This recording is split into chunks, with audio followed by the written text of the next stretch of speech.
Let's do this. Okay. Oh my god.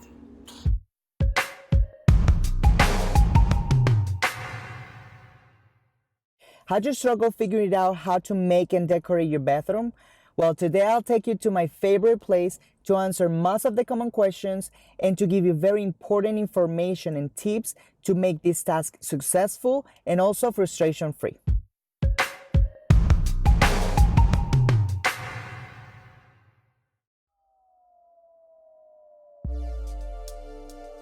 So we're almost there, and yep, you guessed right. So welcome guys to IKEA. I'm gonna take you to the bathroom area of the showroom to discuss and point how to lay out and decorate effectively your bathroom. So let's do it. Today we're answering the kind question of Yahert. He said, can we have a video of how lay out a bathroom generally? For example, where to place a bed, how high should side tables be, how many lamps in the room, how high to place the curtains, rug sizes, how and where should we place artwork, etc. Everything, right? I am getting my whole room redone in 2 weeks and need all the tips I can get. Thank you so much for your question, and thank you especially because this is a question that is going to help a lot of people. To address this in the most effective way for everybody, I'm going to separate this in 4 categories. These are style, function, space, and finally harmony. So what do I mean by style? It is very important before you get involved in any project in your house or in any room that you define a style. This can be modern, eclectic, traditional. It can be anything, but it is very important for you to define one. That will help you to decide and choose every item of that place or that room much more effectively and much more easy. A tip to choose or find your style: try to visit a showroom, a store, or visit Pinterest online to get inspired. Also make notes of elements that speak to you, like the color, the texture, etc. Then give it your own name, like modern glam or fresh traditional. Then keep that name as your style guide. And then once you're going to buy anything or any element, you will know if that element responds to the style you choose. The result of this is that at the end, all the elements you place in the room will speak the style you choose and love. Our next element is function. I know the question of Yahar was very specific with some furniture, like how high the nightstand should be. However, I have to be honest, there are some basic standard dimensions for furniture, but as you can see in this example of the showroom, at the end of the day, the functionality of the room and your very own taste will define these characteristics. For example, in my case, I choose a cabinet Vesta, which is not supposed to be a nightstand, but I did because I love its height aligned perfectly with the height of my mattress, and that make it very comfortable and very easy to reach. The only rule or advice I would give you is to give priority to the elements that bring functionality to the bedroom, like the bed, the nightstand, or storage.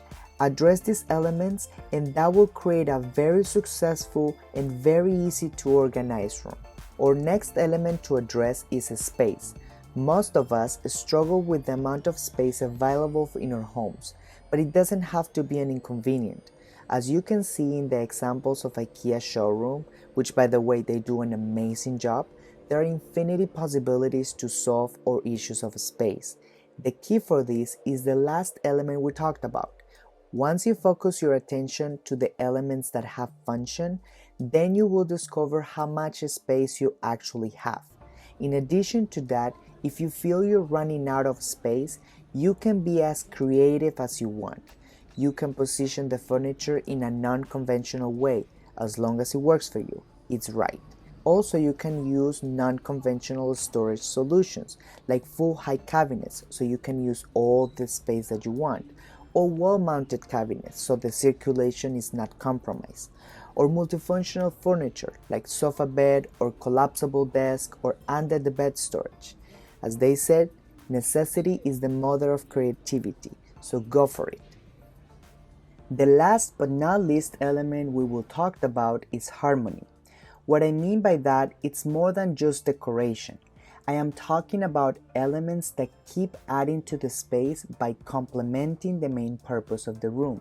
For example, curtains can be decorative but also very functional to control the amount of light that enters the room.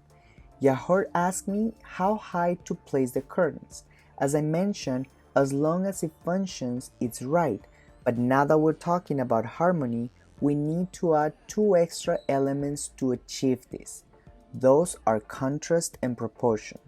This is very important because it will tie the whole room together and will make the difference between furnishing a bathroom and designing a bathroom.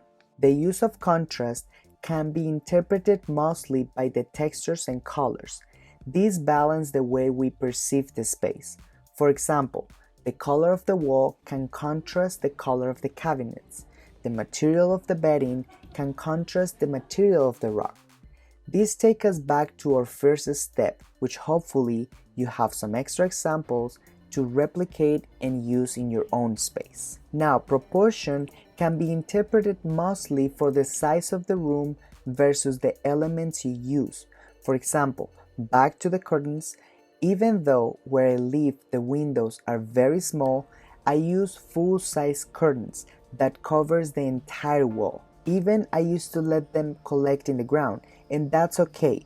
This makes the window and the ceiling of the room look bigger and taller by comparison. This makes the room and its elements proportional and the whole composition harmonic. That is all for today, and I really hope this video helped you to make the process of creating your bathroom more meaningful and effective. Please subscribe if you haven't, and let me know your thoughts in the comments below. Thanks for watching, and I'll see you soon in the next video. Bye.